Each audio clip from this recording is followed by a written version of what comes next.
Hey everyone, welcome back to the channel. In today's video, I'm going to show you how to add payment methods in Shopify Store. First thing you want to do is have your Shopify account already been created. You don't want to focus into your online store. You have to worry about all that information because we should be focusing into the payment options.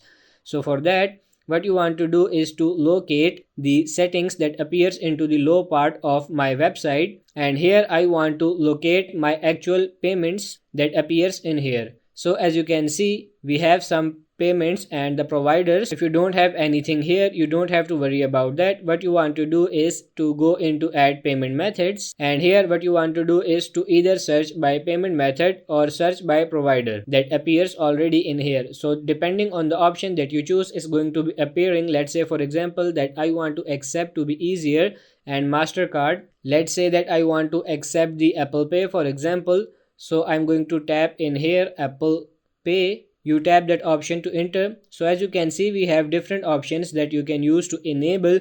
For example, in my case, in the current country I'm living, what I think it's going to be helping me a lot of to accept money is to use this Skrill. So once you choose the provider that you want to use here into activate, so what's going to be happening depending on the option that you choose. For example, in my case, it's going to be asking me for the account information, the secret word, and all the cards that you want to enable in here, and you want to go into the active skill. After you have successfully done that, if I go back, it's going to be appearing into the payments in the Stripe section. So with that being said, we have now been enable our stuff, and in my case all the different transactions I would love to use. So in my case, we want to enable the test mode. Once you have successfully done that, you can go into your store and try to make a purchase just to figure it out if this one works or not. So that's pretty much it for this video. I hope this video was helpful. If it is, like it and subscribe to the channel. Thank you.